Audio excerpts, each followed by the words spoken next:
My tummy. Pirate hat. I really can't beat the price of a pirate hat online, but...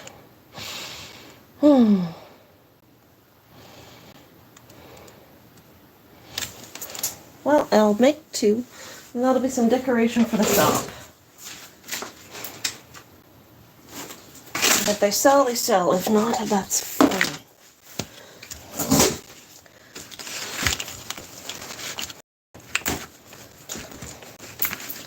I know I can make it bigger, but I don't really want to go through the effort of that. Okay, now I gotta get over to this and get some background noise on. Oh my god. My tummy doesn't feel good.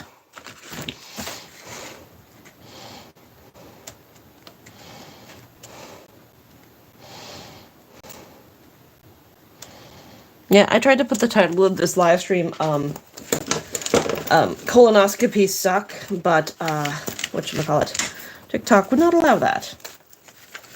Or YouTube would not allow that, so. But it will, let me put this. Oh wait, no, it's gotta go mute. And we'll go here. Really? I used to track hours manually, then I switched over to QuickBooks Time. My employees have the app on their phone. Hi, it's early afternoon, it's a good time for a mayor. Let's see. I want to do home. Let's do some lore. Haven't done that in a bit. Oh, 8 years ago, Night in the Woods. No, I don't feel like that. I don't know if I can listen to Soda Pop. Let's see, search.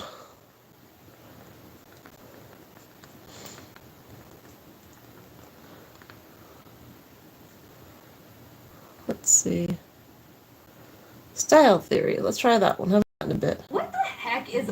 Oh, no, we're going to do with healthy candy first. Let me ask you a question. They say fruit is nature's candy, but what if candy could be nature's candy? One fresh brand is gaining momentum with promises of plant-based, better-for-you candy, which leads me to ask, is healthy candy a reality, or is this brand just taking you for a joyride?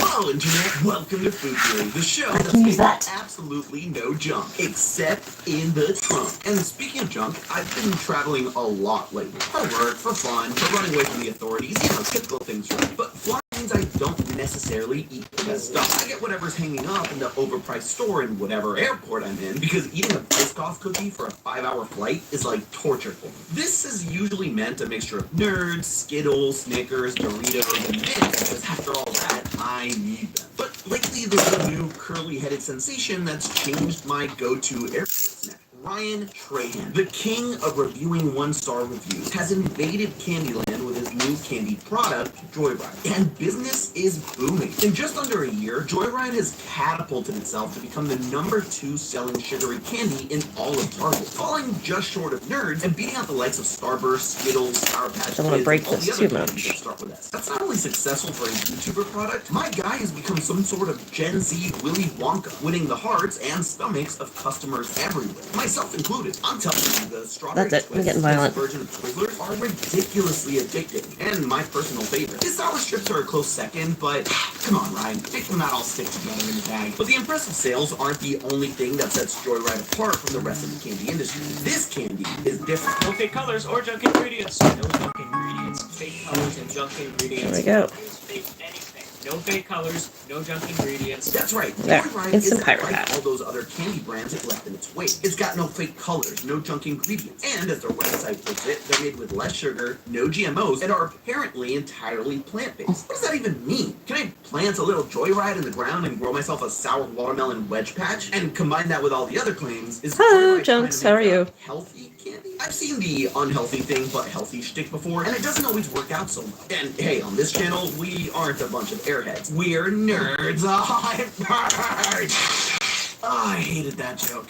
Anyway, I always approach all these products with a healthy dose of skepticism. Under the hood of all that healthy advertisement, there's usually a junk-filled underbelly. So let's find out what a plant-based candy even is. What does it mean to have no junk ingredients? And whether or not Joyride has actually managed to create a candy that's healthy? So hold on to your red vines real tight, loyal theorists, as we swing from point to point to find out if Ryan has really revolutionized the candy experience, or if he really is just taking us all for a joyride. And so for our first question, actually, you know what? We're going to be talking about Ryan Trahan's candy. Might as well jack his style, too. Is your garden trying to tell you something? No, I need a matching color. Sunlight and water can satisfy your garden's hunger. So feed the Miracle Grow and see the difference. Satisfy your garden's hunger with Miracle Grow.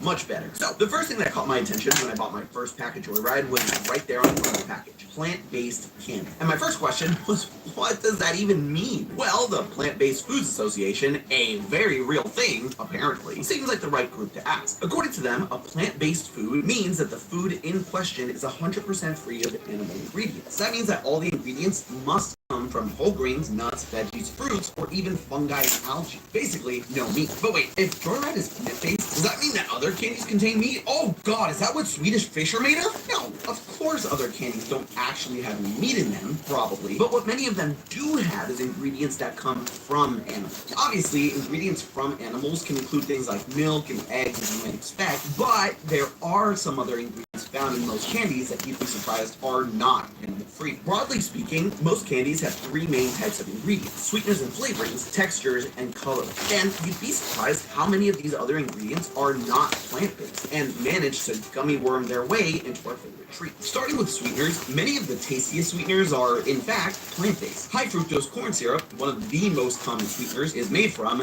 you guessed it, corn. Raw cane sugar, similarly, is derived from sugarcane, a plant. But not all of the sugar you might grab from your cupboard actually fits the definition of plant-based. Many types of refined sugar use a process called bone charring to help give them The cell games! color. As the name suggests, bone char involves charring the bones of cows, and the charred material is then used to remove impurities. Am I missing a joke? In sugar, giving it that white color we tend to gravitate toward in the sugar aisle. Unfortunately, in the US, you can't tell from the food label whether your sugar was processed via bone char. But if, like Joyride, your product purports to be plant-based, then bone charring shouldn't be a part of the process. There are other sweeteners out there that use but not plant-based either. Honey, for example, comes from I prefer the abridged it's version. not plant-based, and therefore you won't find it in Joyride or any other plant-based treat. So what types of sweeteners are they using? Looking at the back of a pack of sour blue raspberry strips, there are basically 4 ingredients that give it that sweet flavor. There's regular sugar, likely made without bone char, glycerin, and I'm almost 100% sure it's vegetable glycerin, a sweetener that can be extracted from things like soybeans and coconuts, stevia,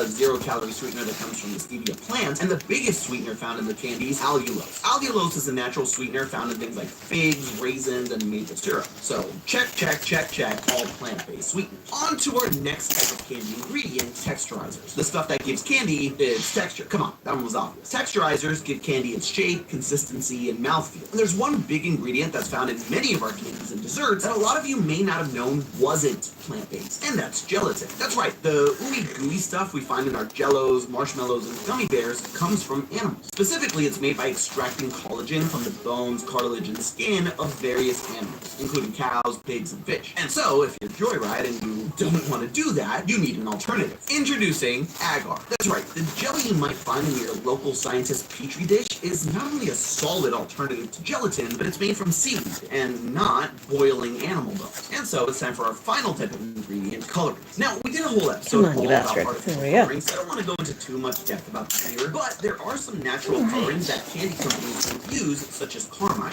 a natural red pigment that comes from crushed up cochineal. You'll usually find carmine in things like jelly beans, gummy Yeah, bears, we need some lollipops, decorations but for not our- in Joyride. Now, at this point, you hat may be here. thinking, hey, Santi, all this talk about ingredients being plant-based or made without animal products sure sounds a heck of a lot like being vegan. And 5 stars for you, because they are more or less. Sure, the Let's see if there's anything in here that's any good. But being plant-based or being vegan can more or less be Looking for In fact, something when it comes to nautical Joyride, themed. while the package confirms to be plant-based, the FAQs also say it's vegan. For the most part, Not really, but- looking for the whole plant-based thing is that some of your favorite big That name could- candies are also plant-based. Maybe a candy. doubloon or Airheads, something. Skittles, Sour Patch Kids, Twizzlers, and even Swedish Fish, not What are we made of talking? actual I think I fish, just- is 100% animal product free. That's the sort of thing you're really interested in. But it's not just being Wait, I do have a fish in here. Hang on. It's a silverfish, though. If you've seen any announcements, Quite silver. particularly the stuff done by Ryan Maybe himself, that you'll one? know that the biggest selling point of a national home is the fact that Joyride supposedly contains no what does that even mean? Well, first, if you take a look at the back of one of the candies, you'll find a few examples of what Joyride calls junk. First, it's the synthetic colors. But like I mentioned earlier, we've already done a video diving into the weird world of artificial food dyes, so we'll Really? just pass on that for now. The other major The sharkfish ingredient tooth I you made? can find in any of your Joyride candy is what they call sugar alcohols. Now I know what you're thinking, and no, sugar alcohols are not Mai Tais or pina coladas. Those are sugary alcoholic drinks and delicious. Sugar alcohols are something slightly different. In chemistry, an alcohol is a compound that has what are Piece of known shell. as hydroxyl groups, or an oxygen hydrate. That's good for in here. For example, ethanol, the alcohol found is one of my favorite. I do have one piece I really like. Sugar alcohols are It's this one right here, the moth. as a result of the process, sugar alcohols tend to be slightly less sweet and Not really for this, though. calories as their true sugar counterparts. That's why you'll often find sugar alcohols. Ooh, feathers would be good. Do I have any feathers? I have some feathers. Nice. All right.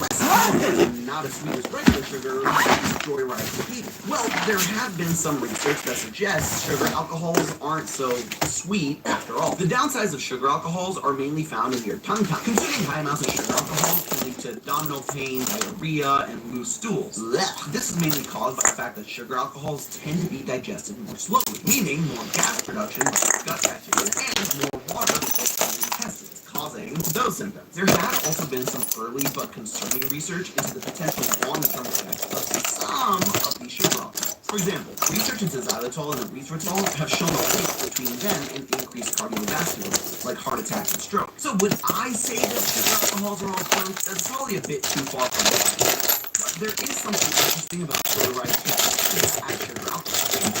A lot of candies in the top of the candy list, they don't Ooh, actually use crane. sugar That's not a bad one. alcohol. Oh, these are just gonna be for kids, so I'm not gonna worry about it too much. Low in calories and not as sweet. That defeats the purpose. But if you're missing something that's low in calories, like many of the top brands do with their zero or sugar-free options, you would use sugar alcohol. Joyride would say that there's a third path where you can use sugar. See what Google can show me for examples. Hey. And still tastes pretty damn good. How you doing today? When you eat it, you can tell that there's something different about it. But maybe different is better. Which reminds me. Oh yeah, skull and bones are So always. now we figured out what the heck a plant-based candy is and what junk ingredients I have a skull and bones But in it. now it's time for the big question. Is Joyride healthy? I mean, just something... I got this, but they're not very good quality. Ask Tom over at Game Theory how my apple pie turned out. Oh, right, you can't see me. I keep forgetting that. He's allergic to apple, and he's not having a great time. Don't worry, I have the EpiPen right here, somewhere. Maybe if you subscribe, it'll pop up. Anyway, let's start by taking a look at the good old-fashioned nutrition facts. We've already looked at the Oopsie. ingredients list to death, but what about the other stuff? The calories, the macros? Well, Oh, let's that's compare really Joyride's cheap. flagship But I can't do that. raspberry strips to their main rival, Sour Strips and Raspberry. I know, confusing name. But Sour Strips is the brand that Joyride just passed on the climb up the Target charts. They also have the same serving sizes, so it should be a fair comparison. Joyride's candy has 70 calories per serving, compared to Sour Strips' 110. Joyride has just 4 grams of total sugars per 4 pieces, while Sour Strips has over quadruple that amount. On the flip side, Joyride does have slightly more sodium at 95 milligrams compared to 65. But both products are pretty low when it comes to sodium in general. Joyride also has a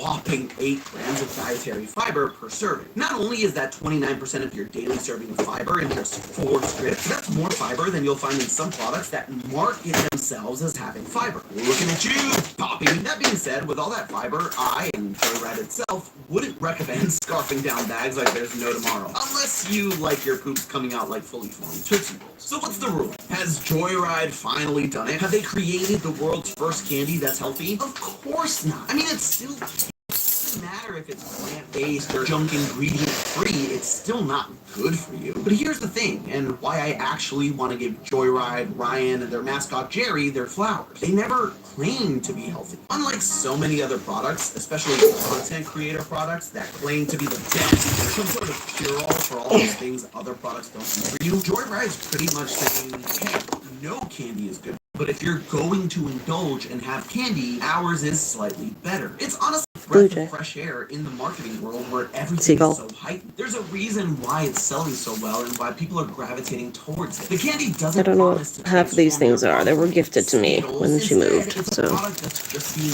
honest with them. All the fancy motion graphics and marketing This is the first time I've opened it, actually. so many shiny wrappers Never had a use picked for over feathers. Halloween. And what's left is some refreshing authenticity. And I can literally read some of you typing in the comments. You forgot to add hashtag ad. Well, first, you're so creative. Look at you go. Second, I just Hi, call baby. things like I see them. And that doesn't always mean tearing down or exposing your comfort. Oopsie. Sometimes it's giving credit where credit is due. So I guess if we're gonna wrap up this little Ryan Trahan format, I'd give Joyride 5 stars. But hey, that's just a theory.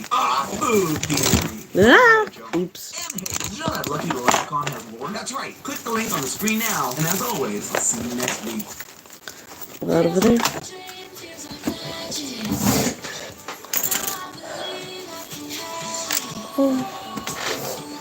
Let's see. This is supposed to be a quick. What happened?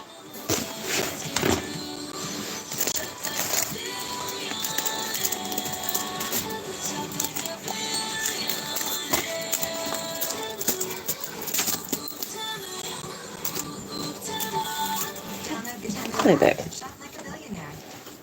We use IXL as a why supplement not? material along with our Will regular that be enough? school. I'm really grateful that we found out about this app because we have seen such an improvement in the boys' learning since they started using I think that'll just be IXL. enough. Every feature is designed don't to see where think. your child is in their learning. It supports and challenges them at the right level so they can Too learn fancy. that's perfect for them. I can't say enough That's good fine. things about this app. We love it and it's helped us so much.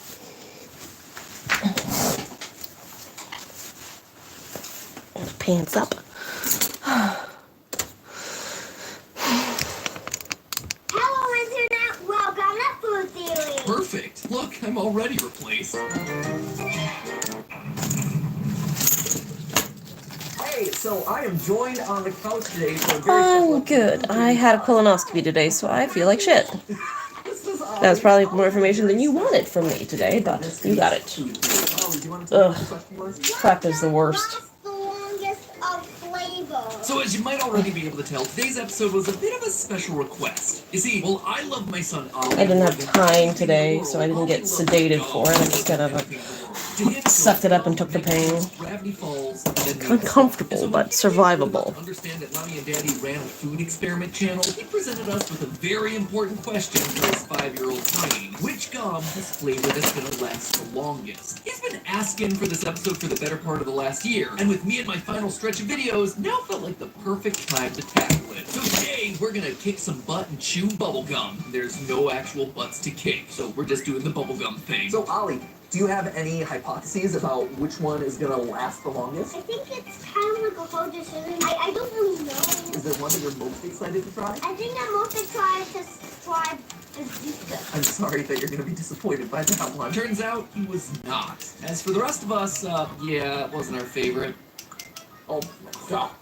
Oh, But I'm getting ahead of myself. Let's talk about today's experiment, shall we? Our goal today is to crown one gum as the ruler of the wad. And in order to do that, we're going to be evaluating 21 different gums across 3 major criteria. First off, we have flavor. How tasty is the gum? It's pretty self-explanatory. Next, we have texture. This is the mouthfeel and chewability of the gum. This grades whether a gum is comfortable to keep in your mouth or if it feels like you're gnawing on a spare tire. Finally, we have ourselves time. This is the length of time that it takes for the sticky gum to lose its flavor and become a bland piece of goo that you just want to spit out. Seeing as this is the criteria that Ollie was so intent on exploring, he's devised himself the perfect means of testing it. How about we set a timer for like how long the gum's flavor lasts? So we like know how long you propose the timer when I spit out the gum. You can tell that he's been thinking about this episode for a while. Also, let's be clear so we're all on the same page. I recognize that this whole episode was just his backdoor way of getting us to buy tons of gum to have lying around the house. Anyway, per Ollie's instructions, me, Steph, and HR department extraordinaire Rachel are each going to be chewing every piece of gum and timing it. That way we can average out our scores to best estimate the average chew time for each brand of gum. And since we're dealing with so many different types of gum today, we're actually going to break things down into 3 separate rounds. Round 1 is dedicated to gum targeted at kids. I'm talking about all the Hubba Bubbas, the Bubbliciouses, the bubble tapes that you remember from your childhood. Round 2 will be for gums that are marketed towards adults. And finally, there's round 3, which will be the Wacky Bracky, where we take all the oddball gimmick gums like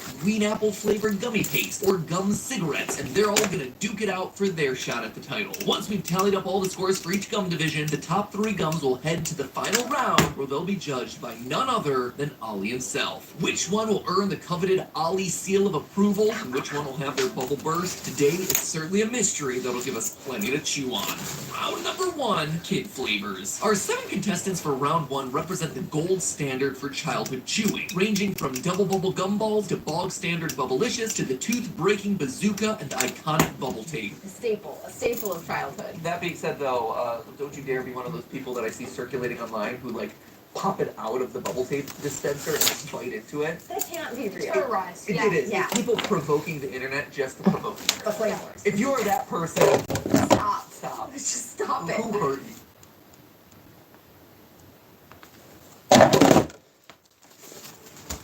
The Happy Meal. Loved by parents, adored by kids, and even rumored to be a favorite of kings and queens. The Royal Supper, featuring the Happy Meal. What the heck is a Labubu? And should you even care? Today we will be unboxing a full case of these to figure out, is it worth it? Should you get one? And why are these little monsters so addicting in the first place? Hello Internet, welcome to Style Theory, the show that's ready to find out if Labubu is the Lulu or the Salulu to your problem.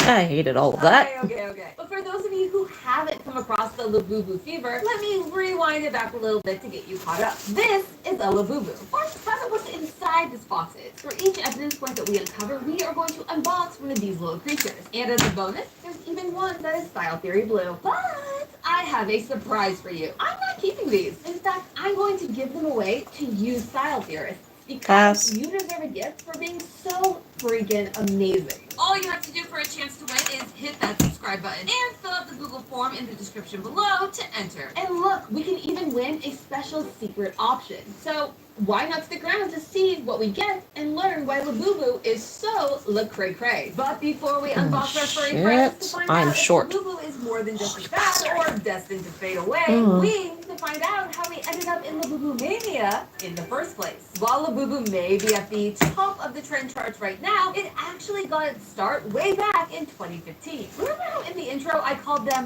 little monsters? I was actually spot on. Before these fuzzy little creatures were hanging off the back of every bag, backpack, and phone, they were drawing on a page. Created by Hong Kong-born and Netherlands-raised artist Casey Lang, The Monsters is a Nordic-inspired picture book about these devious-looking little creatures. Okay, I just have to see that little face for myself, so we are going to open our very first box. I am so nervous. In short, I am. Oh, piss me off. That's so final. Ooh. Okay, I got a little too excited. I thought it was the Style Theory Blue one, but it's just the package. Okay, that's what it looks like inside. There, that's how short I am. One thumb. Fucking thumb, bastard. First Labubu is. So scary. Which one's the closest? Probably the pink. Look at them! Oh, it's Not actually pink, but the... so soft. There's like glitter in its eyes. This is our first Labubu, and it is the green. Where's the end of this This, shit? Oh, according it's to the taped. card that comes in the box, means Serenity. It is actually so soft, and the quality is so good, and it has 9 teeth, which means that it is an actual Labubu and not a Lafufu. If you didn't know, the knockoff Labubus are called Lafufu, and they have 10 teeth. So this little lady is authentic, and I'm excited to see which one of you Style Theorists gets to take this one home. Just look at this little face. It's so mischievous. Though, despite the mischievous look, Labubus are actually meant to be very kind-hearted helpers, unlike some other plushes I could name. These stories were inspired by Nordic mythology and folklore, featuring a variety of made-up creatures, including, of course, Labubu. A star was born. But books don't always Just don't look at it equal a directly. huge fan base. I'll put And that at the back. 2010, There we go. transitioned from being an Problem illustrator solved. to a toy maker, Yeesh. but he wasn't making the kind of stuff you would give to your little brother or sister to play with. These were collectible art pieces. Think artsy bears, Tokidoki, and Cocoa Pops. Now, surprisingly, this isn't the first time a whimsical story from Northern Europe has broken out of the pages and into the mainstream. The not bad. Moomin, which is a Finnish story about these partially bovine, partially human creatures, has a cult following. This may Also have or may this not one. have fallen down the Moomin rabbit hole a couple. Anyway, do the feather clump The first. Moomins created an empire of toys, games, shows, books, clothes, you name it. They There's so probably many other put a feather Moomin pieces on. in here. I'm gonna fall out with It's time. never quite reached the mainstream success that Labubu has. So what makes these little monsters so special? Well, it comes down to two key differences. First, it had reach. In 2019, Lang partnered with Pop Mart, a Chinese-owned toy company with international reach. You see, while Moomins were able to take hold in Europe, they struggled to reach outside markets, like the US. But Pop Mart was already there. As of recording this episode, Walmart has over 450 stores in 30 different countries. And in the US alone, they have 37 brick-and-mortar stores, plus 50 of what they call their robo-shops, which is a fancy word for saying vending machines. They're talking about vending machines. This made breaking into international markets a breeze. Oh, and did I mention I have one more surprise to unbox in this episode? This is a Labubu phone charm, and it's going to make my phone 100% more adorable as I play my favorite mobile game, June's Journey. As a person that grew up loving both Chicago and I Spy books, this game really hits that nostalgia button, which is why I am Go. so glad that Ah, I'm screwed. There we go. June's Journey is amazing because whether you want to solve mysteries or curl up with a cozy game at the end of the day, this game has everything you could want. You play as June, an amateur detective trying to solve her sister's mysterious death. As you go through the game, you start to uncover the plot, and you are not going to be expecting these plot twists. That's You're my about feather. to uncover this mystery the same way that you uncover all the clues as you play the game. You I feel like this should have as you something find clues over in it. this gorgeous 1920s Not just inspired raw. art. I know it's gonna be Plus, if hidden, you but- like Chicago the musical, you will love the aesthetics of Ah. this game. Plus, the game is always adding new things I for need to you clean to that do, more. with seasonal events and unique awards for you to collect. I'm personally trying to 100% the I album. use starfish. I'm a photography girly at heart. It truly is my favorite game to play before bed as I try to relax and unwind. Before you can see what's inside, you need to go click the link in our description or scan the QR code on screen to go download June's Journey for free. Yeah, it's all free. And you can start on your journey today for free by downloading the game using my link in the description or scanning the QR code on screen. There we It's go. available on iOS, Android, and PC. Yeah, you have no reason to miss out on the fun. So click the link in the Really. description or scan the QR code Wait, on you guys screen go back. to start playing June's Journey. I finished decorating my phone. Oh my gosh! Not only is this going to go directly on my phone, it's going to lead us to a second key difference: visibility. Huge! Labubu's mix of creepy and monstrous features held a unique appeal. This creepy yet cute aesthetic is that fine line between your fear response Just and like your that. curiosity. It's a look that historically held the attention of alternative subcultures. Think scene kids, emos, and of course, Ooh. pop fans. Over there. Don't touch anything. And kind of Actually, yeah, touch so something. When one of the biggest names in K-pop starts constantly talking about how much they love Labubu, you know it's about to go off. Around April of 2024, Lisa from Blackpink began posting about her love of Labubu on Instagram, talking in interviews, and basically bringing them up to anyone who would listen. We love a fellow fangirl. Hallmark sales skyrocketed, with their plush toy revenue increasing by over 1,200%. 1,200%! All thanks Oh, I to could have done Lisa that, but I and don't her have enough to go around the Now, whole thing. celebrity endorsements aren't a new thing. It's marketing 101. Our brains are wired to trust the opinions and recommendations of our faves. And when you look at the numbers, it really really works. When Nike and Michael Jordan collaborated to make the Air Jordans, it made $126 million in its I need something alone. behind George this. Clooney's endorsement helped Nespresso It doesn't increase sales by pop out. 30%. And when Louis Vuitton made Zendaya the face of the brand, they were finally able to break in. No, it's too monster. We're going pirate. The most appealing for me to open.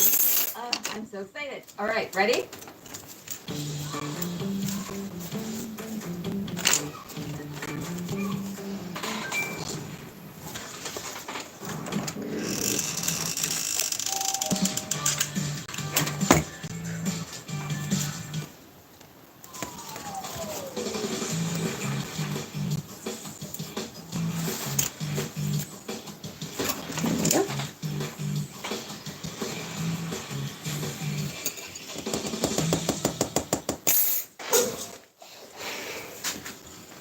I'm getting distracted by shit I shouldn't be doing. We have our second bag. Which one do you think it is? Ready? Ah! Ah! Oh my gosh! It's the pink one! Alright, this one reminds me of friend of the channel. I'm not gonna lie. It is her color. Look at her! She's so cute. But according to the card that comes with it, this is We Love Labubu. It's apropos because we love. This is the Labubu that you hope that you Oh, more shark teeth. Nice. I need some bones. I got buckets of bones. I don't need a freaking big bones. Lisa, at least to our knowledge, wasn't paid to promote Labubu. She just loved them and wanted to share that love with her fans. If I had to compare this to anything, I would compare it to Jaden Animations making a video about Chikawa so her fans could understand her love of it. You just can't put a price on authentic passion. Or I guess you can if you're a reseller. Because people are paying crazy amounts to get their hands on these Labubus. I'm talking hundreds to thousands of dollars depending on the design. Wild to be sure. But while we now know why Labubu had a Labubu, we don't know what's turned that love into a trend so big that people are spending their life savings trying to get one. And why even your mom is asking for a Labubu for Christmas. We're very Yeah, I still don't get it. This level of Labubu mania. And there's one big reason for that. Your brain. When Pop Mart first released their Labubu collaboration, they did it with blind. That is what these are. They're blind boxes, which means that you don't know what you're going to get when you buy one. So each box is a bit of a gamble. It's a sales strategy used to get you to buy everything from Pokemon trading cards to collectibles of Sanrio characters. This tactic works due to a theory, a psychology theory, called intermittent reinforcement. I'm sorry, I have to do that when I hear the word theory. It is legitimately written into my theorist contract. The idea behind this theory is that rewarding a desired behavior, let's say opening a blind box and getting the Labubu you want, can cause you to get a hit of dopamine, aka when that reward is given at unpredictable or irregular intervals, rather than every time a desired behavior occurs, it encourages you to keep repeating that desired behavior over and over again in search of that same dopamine hit. Okay, but I mean, I have to find out what this box is. No, my Labubu! That's number 3. Oh, we got the peach one. Oh, I love this. Look at that. According to the card inside, not for me. This one represents happiness. And I can tell you that when I opened it, I got a burst of happiness, aka dopamine. But there is no real guarantee that you'll get what you want when you open your first, second, third, or even 100th blind box. It's a trick used by casinos, toy companies, video games, and more. And when it comes to Labubu, there are more than 300 variants out there in the wild. Most are considered to be very common, but some are considered to be very, very rare. Like that secret option number 1. Where did I put those bones? You are determined to have a full set. I put them in here, but I don't see them. We had to tape up our blind boxes Little arm. They just that person. No one likes that person. That person. But this gives people invested in brands. What did I do with those bones? I had some little Before bones. you open a box, well, God that damn it. also triggers that same release of dopamine we were talking about earlier, except it's much more fleeting. Once you open the box and find out that you didn't get what you wanted, that dopamine disappears, and the urge to get another box to fill that void returns. And if you just never get the one that you really, really want, you may just keep spending money until you put so much into the chase that you feel like you have to keep going. This is a sunk cost, and it's something that brings in big money in stores like Pop Mart. Now, I am not here to say that Labubu made a Labubu and is a bad guy for doing this. It's just marketing, but it's marketing designed to make you want to buy more, which is why I wanted to give these away to you style theorists. We don't want to gatekeep on this channel, but we do want to open box number 4 to see which ones you guys can get. Bag number 4. Ooh! Oh, I thought it was going to be purple, but it's like cotton candy. Look at this. That's so cute. You marry Tumblr 2008. According to the card, this purple one means luck. It might just be our lucky day because this may just be my favorite giveaway so far. It's just one little Prabubu for Labubu. It's just that we've seen all this happen before, and it never ends well. Listen, the trend of cute collectibles is nothing new. We all know Webkins, Furbies, Tamagotchis, and of course, the granddaddy of them all, the Beanie Baby. While a few of these have had nostalgic resurgences, none of them have been able to achieve long-term financial relevancy. Listen, I am a huge fan of buying cute things and keeping them for years after the hype train has crashed out. I mean, look, this is my tower of cute. I have had some of these things longer than Gen Alpha has been alive. Actually, I've probably had some of these longer than Gen Z has been alive. I mean, this one I have had literally since I was born. So I get it. I get wanting the cute thing. Yes, just because you like it now doesn't mean it's worth the I financial don't think I'll do that. people are putting into I it. don't know. What do you Let's look think? at the Beanie Baby example. Yes or Released in no? 1996, Beanie Babies didn't reach their all-time high until a few I did like years this, later. but I can't do this about it. Like our friend Labubu. And the initial drive for Beanie Baby mania came down to 3 very familiar factors. 1, they were cute. Duh. 2, celebrities of the time loved to show off their collections to their fans. And 3, they had the rare factor. Special edition ones that were hard to get and that people would pay big money to add to their collection. Yeah, oh, that sounds pretty similar to what's happening right now with Labubu. So that means that we need to figure out what killed the Beanie Baby. Oversaturation and lack of evolution. You see, eventually Tide, the toy company behind Beanie Babies, ramped up its production so much to keep up with demand that in doing so, it devalued itself in a way that it never recovered from. And it got worse. Places like eBay and collectors forums exposed that even some of those so-called rare collectibles weren't actually so rare. And obviously Labubu is destined to follow along that same path, right? Well, maybe. The thing is, Labubu has managed to do something that Beanie Babies never did, and that is be fashionable. It all comes back to fashion. It all comes back to fashion. There we Yeah, go. these little fuzzballs may just be the hottest accessory of the season. Heck, maybe even the decade. Which is why we need to open box number 5. Woo! Oh, that one ripped cleanly. We only have one other box after this. All right. You ready? We got the one that's Style Theory Blue. Ah! Truly the most devious of Style Theory.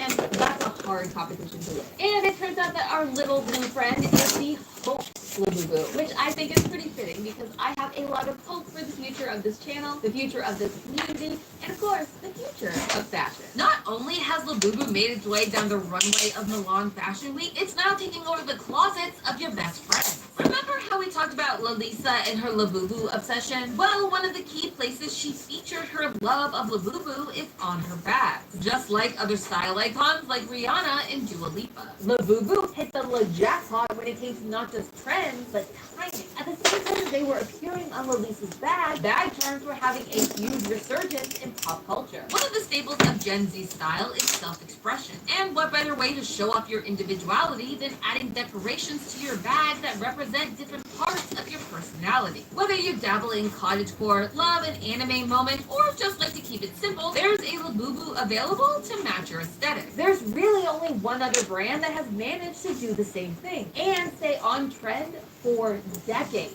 Sanrio. Even if that name doesn't sound familiar, you still probably know its characters like Hello Kitty and My Melody. Yep, these characters have been a staple of collectors and fashion fans alike for years. And it all comes down to how they've been able to combine their fans' love of their characters with their love of fashion. From clothes to home goods to makeup, Hello Kitty is everywhere. And yet, it's never reached that tipping point of oversaturation like Beanie Babies. They have been able to intertwine their brands with their fans' lives. And Labubu is looking to do the same thing. And they might just have found their tricks in doing that. One that not even Hello Kitty has been able to achieve. Not only is the market booming for the Labubus themselves, there's a whole new market developing around them. Fans are designing clothes and accessories for their Labubus. And some are even making businesses around creating these items to sell to other Labubu fans. And business is booming, y'all. Now, even if you didn't get the Labubu you wanted in your blind box, you can still customize the one you got to fit your personality. Heck, if you have the right skills or know the right shops, you and your Labubu could even twin. Also, remember that cell phone charm that I unboxed when we were talking about our partner for today's episode, June's Journey, which, if you remember, is still available for free with the link in our description or the QR code on screen.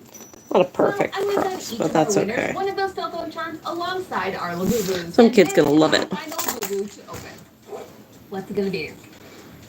What do you think? Do you think we got the surprise, or do you think we got the final color? 3, 2, 1. Ah!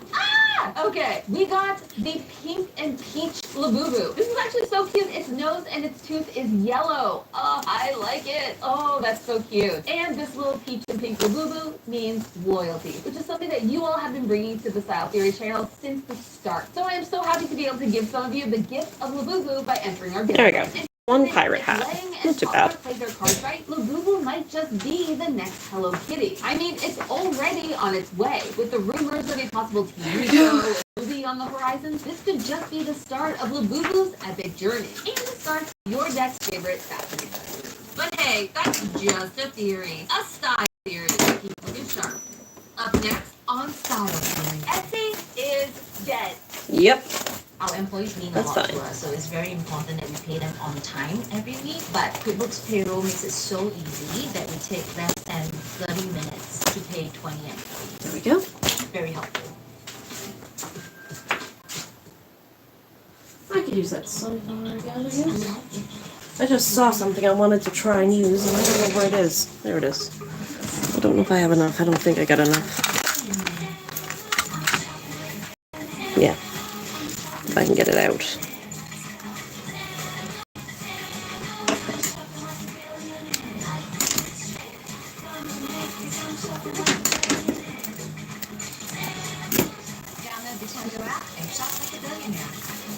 I don't know if that's going to be long enough to go around. It's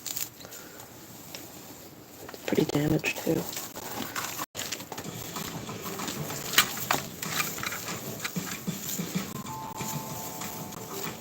Maybe I can disguise some of the damage at the end. iExcel is helping 15 million students succeed in math and language arts.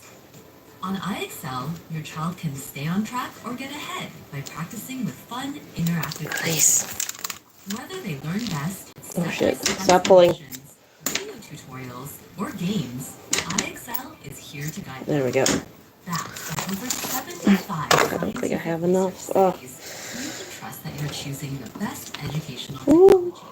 Your child Sure I can. keys to success. Fuck it, I'm going for it. iExcel today. I can put a decoration at the corner where it's not there. Secret of the Mimic is finally here, and it changes everything. Our understanding of the book, our understanding of the timeline, and our understanding of the characters we've come to know over the last 11 years. And as always, I'm here to pull an Afton, or an Edwin, as it turns out, and put it all back together. Hello Internet! Welcome to Game Theory, the show that's jaw has been hanging open like a badly made Chica costume ever since the release of FNAF's Secret of the Mimic. And I'm not alone in that feeling. Every single YouTuber has been completely sideswiped by this game. Chica! Chica! Hey! Oh! Oh my god, there she is! That's insane. Why has it taken us all by surprise? Well, besides the fact the game actually works, mostly, it also did something that is completely unheard of in a FNAF game. They actually gave us a story. And I don't mean the super cryptic kind that we have to spend years and years figuring out. I mean the kind that actually helps us move forward in this franchise. For a long time, the community has been frustrated with the lack of clarification out there for this series. It's been years of theory upon theory upon theory, and while we have come to certain agreements for parts of it, there are still massive sections of the lore that we haven't been able to agree on simply because there's never really been a solid foundation to jump off of. But now, after 11 years of this franchise, Secret of the Mimic came as the earliest entry in the FNAF timeline and said, guys, I got you, giving us relatively clear breakdowns of how the early years of Fazbear came to be, as well as throwing a bunch of hand cranks into the works that make us question everything we knew about this franchise. There's timelines that have been displaced, character personas completely shattered, and understandings of where the future of this franchise is going totally flipped on its head. And I intend to theorize about all of it in a 3-part series across the next month or so, focusing on the 3 main characters from this new game: the newcomer Edwin Murray and his family, the big bad Mimic, and, of course, Fazbear Entertainment, William Afton, and Henry. All of that will then be followed up with a live talkback with a bunch of other FNAF theorists to discuss the game, our differing theories, and generally just talking about the franchise that we've all enjoyed for so long. Dates for that are TBD right now, so make sure you're subscribed so that when I do announce it, you'll be the first to know. And to make sure you don't miss all of the crazy theories leading up to it, because believe me, you don't want to miss them. There are some real bombshells in this game that I want to explore. But for now, let's start from the beginning. We jump into the game as a lowly mechanic working for the wonderful as always Fazbear Entertainment. Our name is Arnold, and we've just gotten off of a 36-hour shift, only to be called in for one last job: help recover some Fazbear assets from one of their contractors, Edwin Murray. Begrudgingly, we head to Murray's costume manor, only to discover the asset is a set of blueprints for a killer animatronic endoskeleton that can fit into any costume and learn the role of any character or person, the Mimic. We gain access to different areas of the facility by upgrading our data diver with different permissions, from basic to security, repair, all the way up to executive privileges, all while trying to outrun or outweight the Mimic. He's going for it. Eventually, we get our hands on the blueprints, only to discover that it wasn't Fazbear talking to us through dispatch. It was the Mimic pretending to be them to get their hands on the data diver. This leads to one of 3 endings where we either escape and get killed by the Mimic, we escape and get killed by the Mimic, or we fix the Mimic and then just stand there watching it sleep. Now, these guys deserve an episode of their own, because whichever one is canon could have massive implications that I just don't have time to get into right now. Instead, let's turn our attention to the stuff we can discover during the game, and the first of our big 3 characters, Edwin Murray. If you're a long-time viewer of this channel, or you're one of the people who understand my pain and has actually read the books, then that name isn't anything new. Edwin Murray is a character that we were introduced to in both the storyteller and the novel on the Tales from the Peterplex series. His company was bought out by Fazbear. He created the Mimic to babysit his son David, but his son tragically died. And because the Mimic kept mimicking his dead son, he beat the thing up, teaching it violence, and then showed up 40 years later trying to stop it. However, when the Secret of the Mimic's creative director Evan Lampe said to Dorco, "If you've read the books, you don't know the full story." he wasn't kidding. The story this of is the Edwin back. goes so much deeper and So is we'll so try it much starting more here. tragic than we could have ever realized. As Arnold explores Murray's costume manor, we can find audio recordings and mailboxes containing digital text logs that give us the real story of what happened to this place. It was originally owned by Edwin's father, who we'll call Murray Sr. Edwin Murray works for him. Edwin Murray. This is my dad's place. You know, because nepotism. But Edwin is the quirky inventor type, and to test out his new voice recorder creation, he seeks out one of the new employees and former puppeteers. Excuse me, can I borrow your voice for a project? Oh, what for? I don't even know you. I'm brand new here. Let's start again. I'm Fiona. Murray Sr. then passes away and leaves the whole thing to Edwin, who rebrands everything to bring his wacky inventions to life. Maybe rebrand? We could start making some of my inventions for real. Together with Fiona, they invent a bunch of wild tech, like a coffee machine that can learn your coffee preferences to make the perfect cup, a coat hanger that can adjust to any size you need, and an adorable vacuum cleaner. Oh, just look at him with his tiny little brooms and his little dumpy. Anyway, alongside this, he is also making a bunch of costumes, which I suppose makes sense given that's the name of the business. But the characters we see are interesting if you're a FNAF fan. We see a handful of characters that you might recognize, like Pirate and Cowgirl Roxy, Hillbilly Monty, a puppet pirate Foxy, and a big one, a rollerblading costume of Chica. It is, that's freaking Chica. Let's party. She really was the first, wasn't she? But besides Chica, who Edwin and Fiona were specifically hired to make for a client, Chica's Party World, yes, that Chica's Party World, all of these other characters were rentable or purchasable from Murray's Costume Man, meaning Edwin owned these characters. They weren't originally Fazbear's. However, Fazbear was around as another one of Edwin's clients, taking interest in his technological genius, even to the point where Edwin refers to Henry as simply Hen in the audio logs, presumably because they have a level of familiarity and friendship thanks to their shared technological creativity. I got the change order from Hen last night. They don't think of me as a friend anymore. But the real tragedy of Edwin comes from when we look at his family. I've mentioned his wife Fiona, but he also has a son named David, just like he did in the Tales from the Pizzaplex book series. Unlike that series though, Fiona doesn't die in childbirth. She's still around during David's early years, until she tragically passes away, leaving Edwin to run the business and raise David all on his own, leading Edwin to come up with the only logical solution: build an animatronic that can babysit David, obviously. He creates the M1 Mimic. But something strange happens. It begins to not just look after David, but mimic Edwin's dead wife, Fiona. The family is back together again.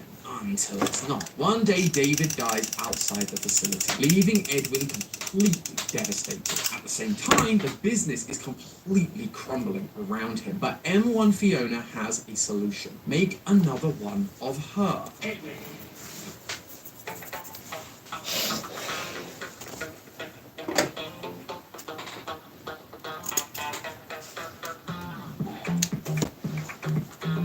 Yeah. There's that pirate hat coming along. Now I need the feathers again. Skull and crossbones on that one. It's not straight, but it's fine for now. July 16th, when you buy Tim's coffee, you'll help build a better future for Canadian youth. I don't know what this is. What could be some exotic rare bird that's like endangered or something. And I'm just like, I'm gonna put on a hat. You can't put it on any longer. You need to The try. black feathers. I want to use the red ones. Make another Why not? mimic that It's a would red. now mimic David so that they can be together again. Edwin isn't convinced at first, but eventually he gives in. He takes M1 out of the endoskeleton, copies the program, and creates M2, putting the new program into the endoskeleton. And it works. M2 begins acting like David, but it's too much for Edwin to handle, and he snaps, eating the animatronic, breaking its legs, and teaching it the valuable lesson of violence that Arnold now gets to experience firsthand. With that failure under his belt and the business still struggling, Edwin locks himself away with his final Fazbear project, a restaurant called Freddy Fazbear's Pizza. But M2 has other plans. It destroys the house, and Edwin is never seen or heard from again. It's a real sad ending, but you see what I mean about how it upends a lot of what we thought we knew. We've got characters we thought were Fazbear's now created by someone else. We've got a wildly different setup to Edwin and his family than we saw in the books, and this is just the top level stuff that's been given to us on a plate. The more you dig into these things, the more things begin to change and shift our understanding of the entire franchise. But we've got some time, so let's keep things simple for now. We've been given a bunch of information about Edwin, his family, and his company. But what is the timeline of these events. This is FNAF after all. Timelines are a staple for FNAF theorists everywhere. And I don't just mean a vague order of events. I mean cold, hard dates. So, as you might expect, this game is pretty careful to leave those sorts of details hidden, only giving us months or days for dates at best. They even block out years so we can't place exact details. But when has that ever stopped us before? Let's start with the very first teaser for this game. In it, we saw the number 1979 showing up on a film reel, giving us a pretty good indication that that was when this game would take place. And once we boot up the game, that does seem to still be the case. In Arnold's van, we come across his work order to collect a skeleton from Murray's costume manor. The job he is literally on. That work order contains both an issue date and a signing date, which both end up being the same date, September 7th, 1979. Keep that long. I suppose that means that the mimic not only faked Dispatch's voice, but also sent a fake work order? And wait, does that mean that Arnold has a fax machine hidden in this van? What other mysteries does this van hold? Oh, Arnold, you teasing enigma. So, okay, we have the end of our timeline for this game, but as I've kind of already mentioned, that's like the least interesting part of this game's story. We're really here for the Edwin Murray drama. But don't worry, I think we can figure that one out too, thanks to FNAF's longest running trope, dead kids. Well, kid, specifically his son, David Murray. Wait, you're not David Murray, you're Jafufu, the newest S-rank agent from today's sponsor, Zenma Zone Zero. Zenma Zone Zero is a hugely popular action RPG set in a futuristic post-apocalyptic world where you control squads of agents to battle monsters from interdimensional rifts called the Hollows. Which, I gotta be honest, sounds a little scarier than a tin can and a bumblebee costume. Unless that tin can figures out how to mimic the monsters from the interdimensional rifts. But joking aside, I've actually really enjoyed Zone Zero. With the feathers in there? Yeah. It stands out a lot more against that. The light-hearted adventure is always a nice break from the jump scares and animatronics that are trying to kill me. You also know I'm a big fan of style. Bright colors, jackets, all the things that help me stand out. So, when I found out that Zenma Zone Zero had a character customization, you can bet I spent way too long finding the perfect fit instead of battling enemies. But you know, priorities. And Zenma Zone Zero's version 2.0 is having its official anniversary celebration right now. And so you can pick up a bunch of free bonuses just by logging in. Things like S-rank agents and 1600 polychrome to spend. Plus, if you're brand new to the game, you can claim even more special rewards like 180 free pulls so that you can level the playing field against long-time players and increase your chances of snagging the new fierce but playful S-rank cat girl, Jufufu. That is way better than a $25 gift certificate or a haunted white tiger costume. So if you want to get into some incredibly fun RPG adventures, or you're just a fan of waifus, no judgment here, just head on down to the description and click the link to download the game today for free. It's available on PC, PS5, and Xbox, so whatever your platform, you can claim those awesome rewards. Thanks again to Zenma Zone Zero for sponsoring this video, but now I really gotta tell you about the timeline of David Murray. At the end of the game, you're given a choice. Either give the data diver back or execute something called parachute.exe. This opens up a hatch in the floor leading to the R&D department and the Murray's house that's on top of the hill near the factory. While trying to avoid M2, you can come across 5 film reels showing some good old-fashioned Murray family home video for David's birthdays. The first is a little uneventful. He gets scared by a new pirate Roxy puppet and is given his iconic white tiger plushie. The second, Edwin misses because he's too busy working. The third, Edwin breaks the news to David that Mummy isn't coming back. By the fourth, we see Edwin give David his slide that we see out the front of Murray's costume manor, with the erotic voice of M1 Fiona coming from off screen. And then finally, we get number 5, where we see Fiona in all her mimicky animatronic glory. She made a cake for David's birthday and is asked to go outside and collect David before the party gets started. And it's that last video that is crucial to solving this mystery. When M1 Fiona presents her cake, we can see the room she's in, and it's not the Murray's family home like the others. This is actually an office inside Murray's costume manor. And we know that because if you're willing to spend a lot of time avoiding rollerblading Chica, you actually get to see this first and complete with all the same decorations. Oh my gosh.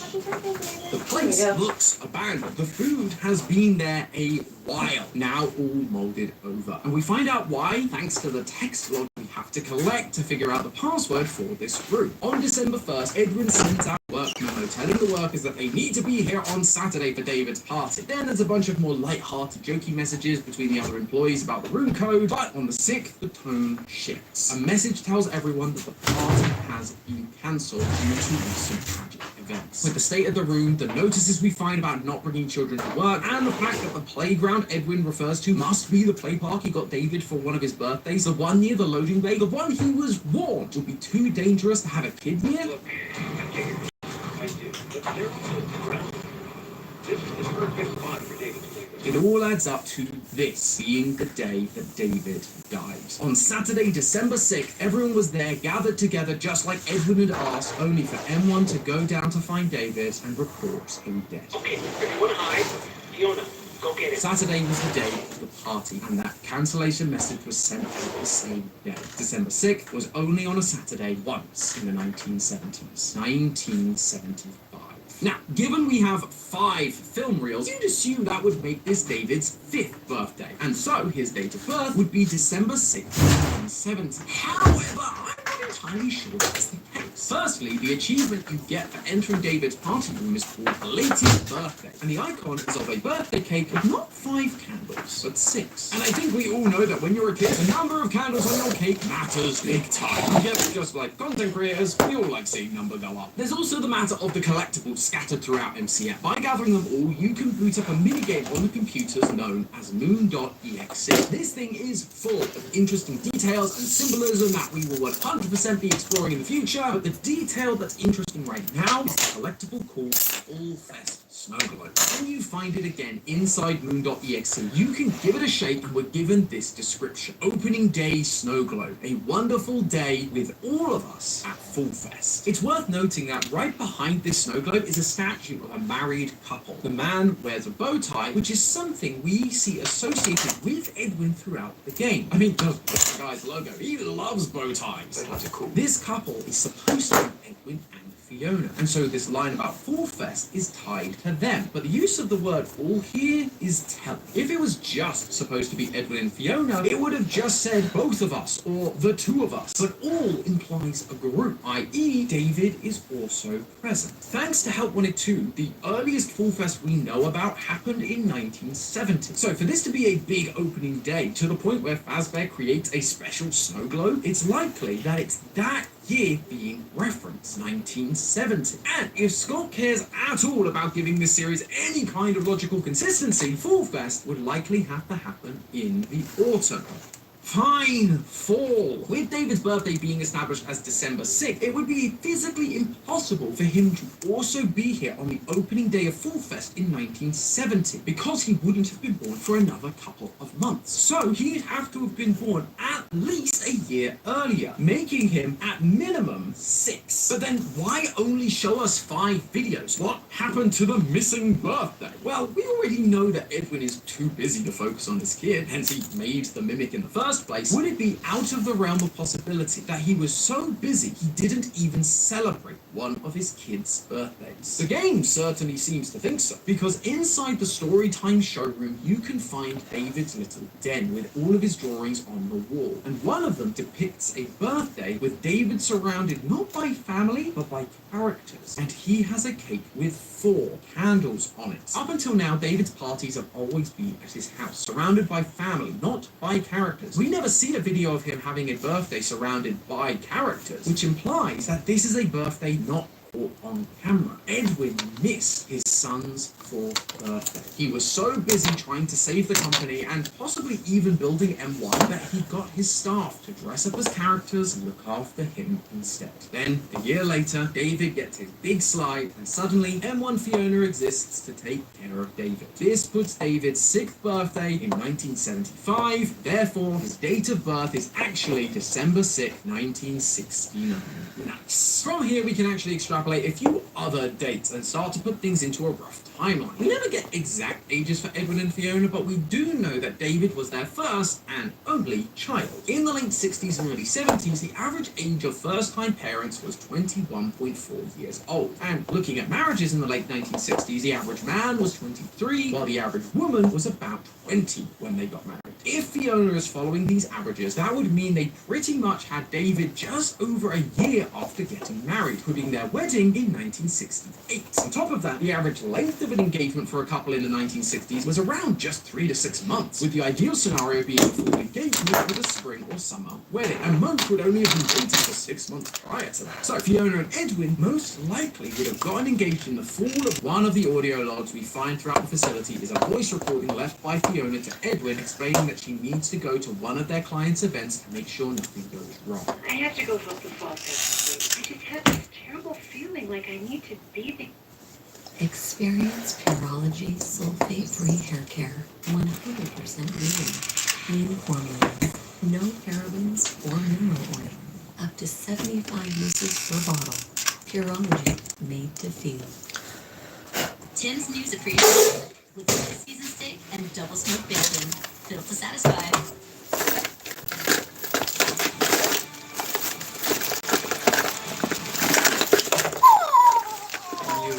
The fuck? To be the company that we want to be, but there needs to be scalability. Books can go from the different modules and add additional features that help them really scale to where it is right now. And now we're like $20 million in revenue every year.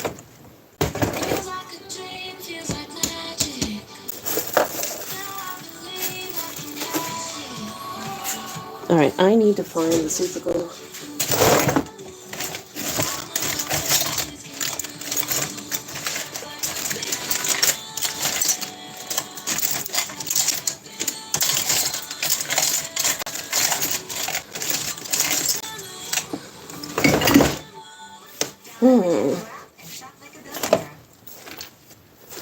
Ow.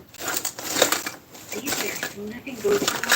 Remember that part of the movie earlier that shows us the married couple? The one representing Edwin and Fiona with the full fest snow globe and the woman's statue described as being burned. Christ, you stop touching it for a second and starts crying on you. Sewing materials, like stand for someone who was mainly there to help with costumes and puppeteering, similar to what we know Fiona was capable of. That sand is also completely burnt and destroyed. Putting all that together clearly tells us that the event Fiona went to was Fall Fest, the Fazbear Carnival we've been theorizing about for so long. And just as we've been predicting, it absolutely did end in fire, taking Fiona's life with it. Edwin breaks this news to David on his 3rd birthday, and as we've established, Fall Fest should happen in the fall just before that. So that puts Fiona's death sometime between September and November 1972.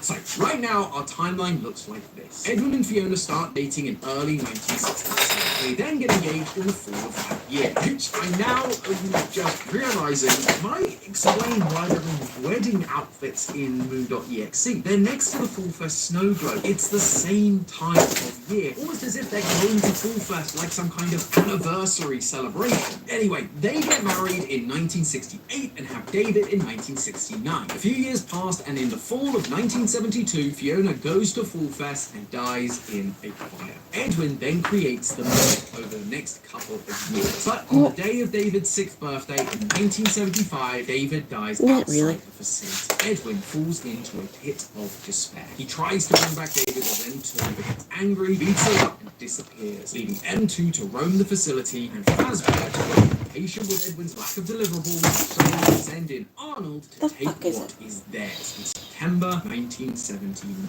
But there is one more date. Well, I will give it a try, but I'm doubtful it'll hold. Death of Murray Sr. Now, look, I know he may not seem like an important character in all of this. Let's be honest, he's kind of a footnote in the whole game. We only see his portrait a couple of times, and we only get 2 audio logs even mentioning him. But those 2 audio logs reveal a lot, not only about when he give it a died, 24-hour but also test. the final order of events for Murray's costume manner, and an interesting detail about And our I'll find the favorite super glue. singing bear company. In the audio log where we learn about Murray Sr.'s passing, it's a conversation between Edwin and Fiona, so they do have to have at least met at this point. Plus, they seem quite close. The company's going to collapse and they're all going to hate me. And you'll figure it out. Just take a deep breath. It's your company now. Your dad believed in you. Otherwise, he wouldn't have left it to you. She's being encouraging in the way that a supportive partner would and should. So they're most likely at least dating when he passes. But the real key comes from when you backtrack through the entire game to find this specific Mr. Peltz. I mentioned earlier how we get new permissions for our data diver throughout the game to access new areas. Well, that isn't the only thing you get to access. The Mr. and Mrs. Helpfuls throughout the facility also have different responses depending on the staff level that is talking to them. If you go back and find them all once you get executive level access, we actually start to hear messages recorded by Edwin or Fiona directly addressing one another. And this one right here is very interesting indeed. I've got something very important to ask you, okay? Here goes. You become the heart of this company, and I want to share it with you. And you're also really pretty, like asymmetrical pretty, so will you marry me, please? Yes, it's very nerdy and very sweet, just like how I proposed. The point is, during Edwin's awkward ramblings, he says this line. You become the heart of this company. You are the heart of the company. When they met, she was just a new employee. There's no way she would be that instrumental to the company and its quote-unquote heart. However, once Murray still really wet. Wow. Edwin was Over 24 hours. Fiona became Really put the paint in there, didn't I? She was the one who cared for the employees and the company while Edwin was off making more crazy inventions. We hear our concern during the pre-recorded elevator repair tapes.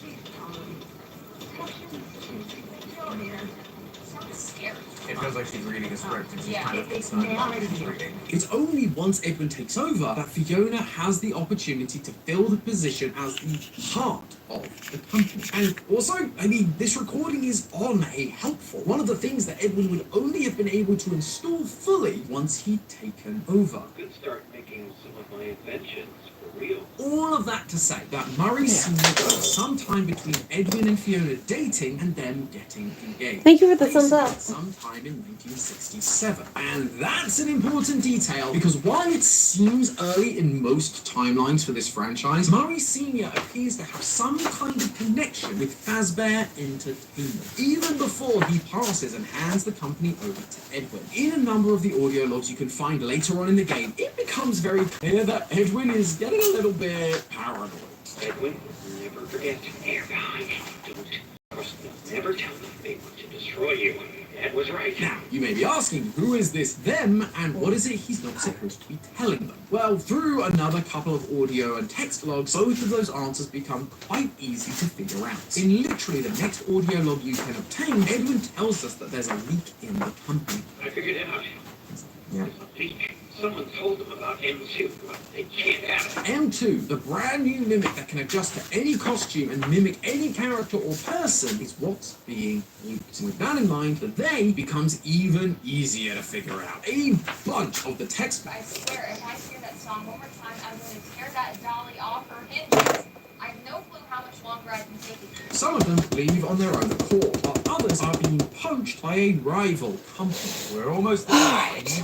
The rest of Figure it my out. staff contact info. The sooner the What am I working on? Not You these. get- For me, I can do local stuff later. how would you like to manage one of the franchise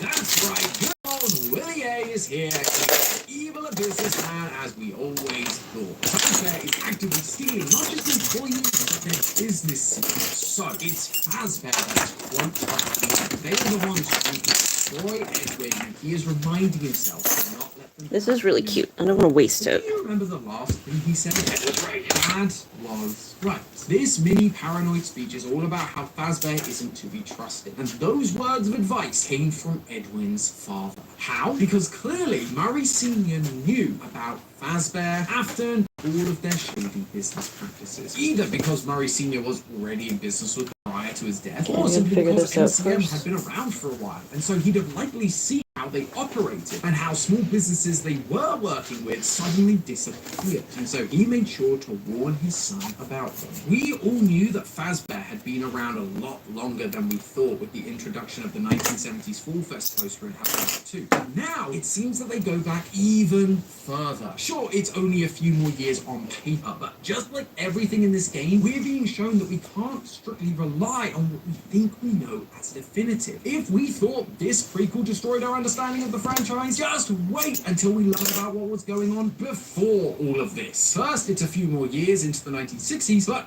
who knows how far back it goes? Maybe Matt and I weren't so far off with the whole singing bear in the 1930s. But hey, that's just a theory. A game theory! Thanks for watching. You mean dancing bear? Premiere Bears on don't Game sing. Theory. I have solved the ending of Poppy Playtime.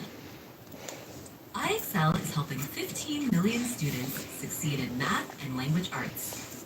On IXL, your child can stay on track or get ahead by practicing with fun questions. Whether they learn best with step-by-step explanations, video tutorials, or games, IXL is here to guide them. Backed by over 75 scientific research studies, you can trust that you're choosing the best educational technology.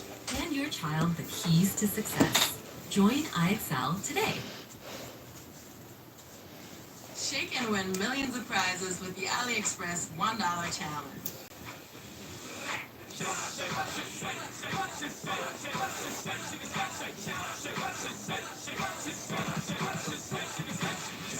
Get unreal deals for just $1. Win $10,000 in flight credits and a $3,000 AliExpress shopping spree. Someone else has also stitched up this foot before me. This fabric is nice, but if it's too close to the edge, it'll fray enough that it will undo. Come get your candy here, candy. Now I will tell you a story. A story about an end and the beginning and an end. There we go. Covered in scars. He was so ashamed of his scars, he refused to look in a mirror. This lasted for so long. He eventually forgot they were ever there. Years passed until one day, this boy would come to the edge of a dark forest. There he saw a rabbit. He followed the rabbit as it scampered through the woods. They went about the logs and around trees until he was eventually led to a beautiful flower. The scar-faced boy, now a grown man, plucked the flower to give to his daughter, but upon touching it, she died, for the flower was poisonous. And the man returned to the forest to play. Hello, Internet! Welcome to Game Theory, the show that encourages you to be mask off. Ladies and gentlemen, it is time to conclude the year of FNAF. With Tales from the Pizzaplex books releasing every 2 months, the Ruined DLC released back in July, and the FNAF movie happening in October, 2023 really did feel like the classic days of FNAF all over again, where there was a new release happening every few months. And to end the year of FNAF on an insanely high note, Steelwool decided to pull one final trick out of the Scott Cawthon playbook. They released a second game within 6 months of release. Wow. Completely unexpected, but very exciting sequel to FNAF VR, Help Wanted. And let me tell you, they couldn't have That's not good. perfect game at a more perfect time. Because at a moment of peak frustration with the fan base, when That one wasn't even set in the bunny. thrown up their hands in desperation, That was this just loose game from is manufacturing. deliver the answers that they so desperately needed. If the narrative of FNAF is kind of like a cracked piece of pavement constantly on the verge of crumbling into dust, this game was the cement filling in the crevices, patching up all the holes in the narrative just enough to give the whole thing a solid foundation again, at least for another couple of months. And I really do mean that. Not since FNAF 6 has there been a Freddy's game so determined to tie up loose ends and deliver answers to the lingering questions that have been piling up in the background. Basically, Help Wanted to I don't think I have another purple pair. Yeah, they're all like one side? Not the other. I don't know if I have one more. I have an orange one on that side. I really like the colors. I just wish they were all printed as pairs, not just as one-offs. Gray. As the game opens, we're welcomed in.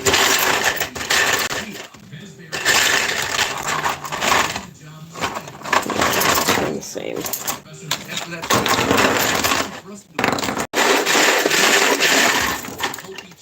Nope. Fuck. That means I gotta paint the whole pair. God fucking damn it.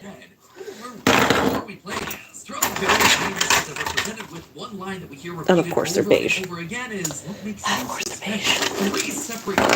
Pretty colors. Oh my god, they're gorgeous. I don't want to paint over these oranges and these purples. I love it. But I need a matching pair.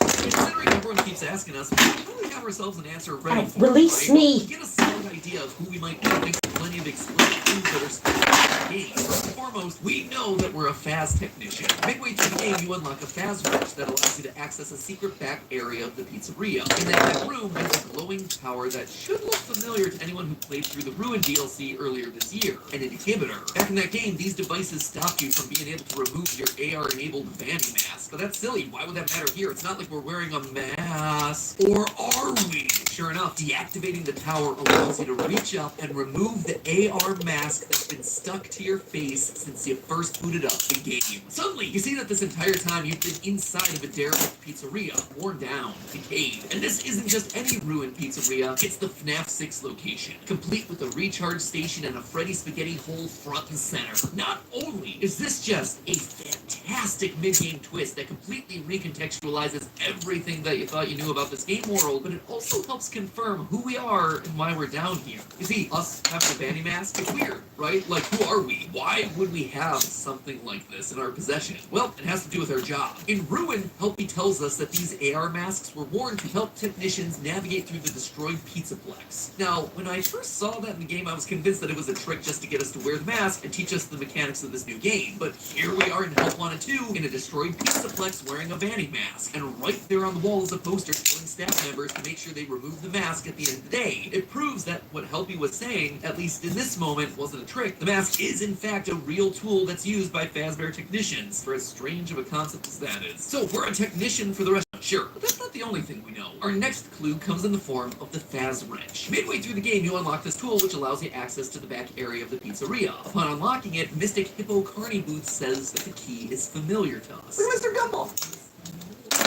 So we know that we're someone who's used Mother humper. Cassie's dad. Earlier this year, the security breach ruined everything hurts. to a young girl named Cassie, who goes on a mission to rescue her friend Gregory from the destroyed remains of the derelict Pizzaplex. Along the way, she too obtains a Faz wrench and says this. A Faz wrench? It's just like my dad's. It's a pretty explicit connection there, and that's not all. In the Fazzer Blast arcade games and Help Wanted 2, we repeatedly hear the Carney say this. Now, you look like you got him. What a prize for the little one. So, we're a Faz tech who also happens to be a parent. Cassie's dad is literally the only character we know who truly fits the bill. But so what? What's the big deal if we're playing as Cassie's dad? It's not all that interesting. And you heard what Moon said. We're special in some way. Let me just make this perfectly clear. All dads are special. They get very important roles in their kids' lives. That's something that makes him very special, at least in my book.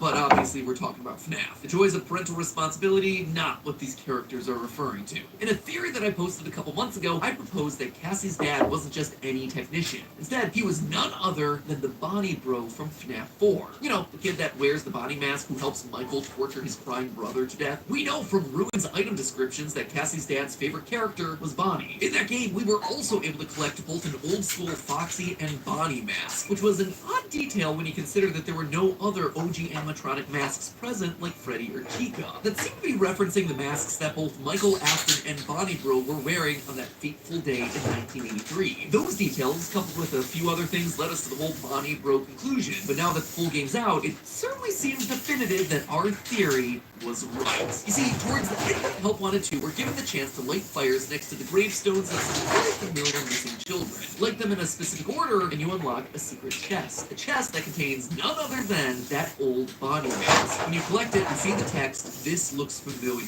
It also unlocks an achievement called Lost Luggage. This right here, this was our mask. It was one that we thought was lost to time. One worn during that horrific accident of 1983. Speaking of that date, in order to find the game's secret ending, you have to find 6 creepy voodoo doll plushies, each one hidden behind very explicit in-game actions. In one, you go to Sister Location's private room and type in a very specific date.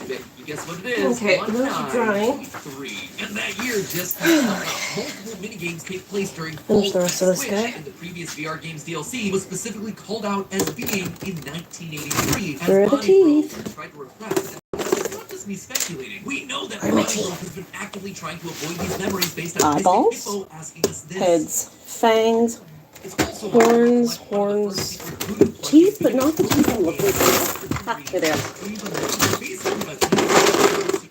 We're forcing ourselves to erase memories that we buried deep in our psyche. We're coming to terms with the trauma of our past. We're accepting it as something that happened that cannot be changed, only atoned for. Which then brings us to the game's endings. If you play through the game normally just by completing the various minigames Helpy tasks you with, you eventually unlock the 6 members of the Faz Force, the FNAF universe version of the Transformers, because let's face it, at this point, FNAF has literally parodied every IP known to mankind. Once you complete the collection, the lights flicker and suddenly a charging station appears, which opens up to reveal the stand of our universe. McDonald's international favorites are disappearing. Das war der Hamburger-Deal! First, Germany's Big Rosti. Then Italy's McPizza Bites. Somehow, they've ended up in Canada. Try them all while you can. Of our dear friend Glitch Trap. Another flash, suddenly the nightmare staff bots appear, attacking you. Glitch Trap is one. He's tricked us. He's used Cassie's dad's love for collectibles against him. Much like the tapes in Help Wanted 1, these action figures contained parts of him, his memories, his essence. By gathering them all together, we've once again made Glitch Trap whole. With Princess Quest being the canon ending in Security Breach, it means that Glitch Trap lost his hold over Tessa. He needed himself a new helper who lured us in, the last human employee remaining, and got us to put the pieces back together to reawaken him. The cycle once again repeats. That's why we keep reaching out at the charging station, just like during the Burn Trap ending. He has enough strength to reawaken, to take control, and it's only then that the staff bots show up to kill us. But things aren't quite done yet. After our death, Get some nice fangs on there. into the eyes. Where's my eyeballs? Not just any staff bot. Specifically, we're looking through the eyes of the one who tells Cassie to take a mask and to get a breach of ruin.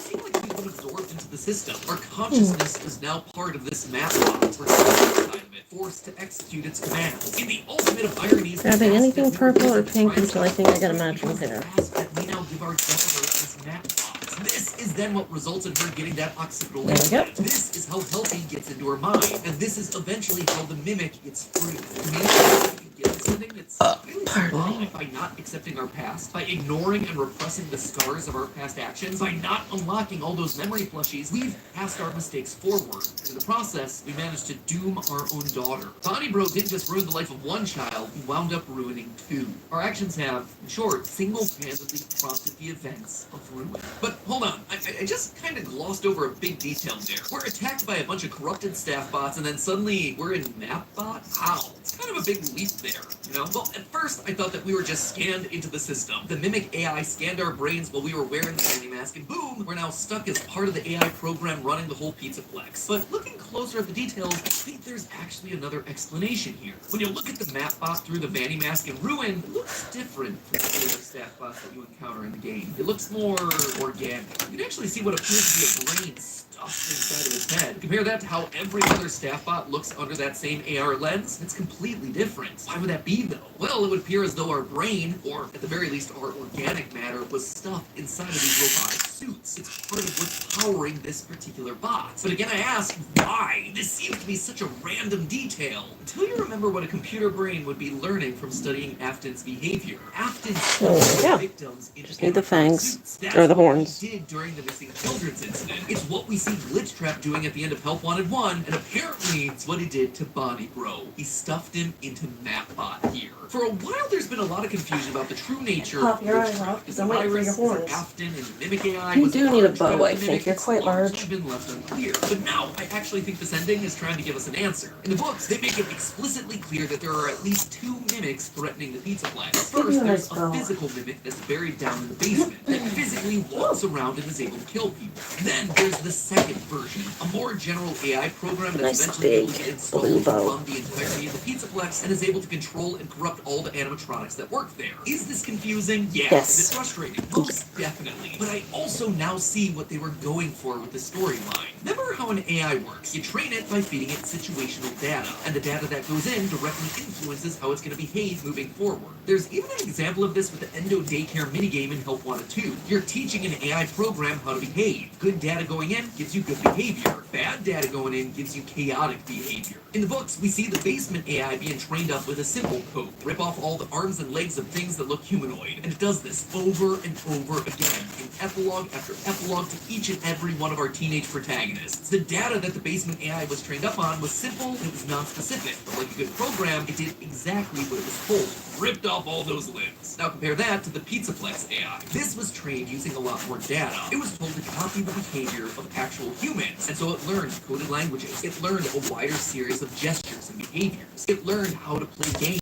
hang up clothing. It was far more sophisticated. So by having two different versions of the mimic in the books, what we're really seeing are different ways that an AI can be trained up and how the behavior spins off of that. So how's that all apply to the games? Well, in Ruin, there's a key moment on the catwalks of Monte Gator Golf that shows two entities working together, but also acting separately, as they're able to argue against each other. Helpy says, I took care of the situation, to which the mimic responds, they're cut from the same cloth. They both started as the Mimic program, but they've evolved in different ways. And based on all of that, I suspect that the Mimic Cassie runs from at the end of Ruin is a parallel for the book's Basement AI, a simpler, older system that uses Gregory's voice to talk to us throughout Ruin. This one just exists and executes two simple goals: kill things and escape from the basement. But then there's the Pizzaplex AI. I suspect that this is the more sophisticated system. This is the one that's been trained up on Afton's data specifically. It's the one that embodies itself as Glitchtrap, and it's also the one that speaks to us in the form of Help. And we know this to be true because of what we see throughout Help 1 and 2. In this one game, the AI is drawing from pretty much every past animatronic, including characters like Scrap Baby and Lefty, which are odd pulls considering they're characters that were never put on display for the public. These were characters that only existed for the fake pizzeria made to entrap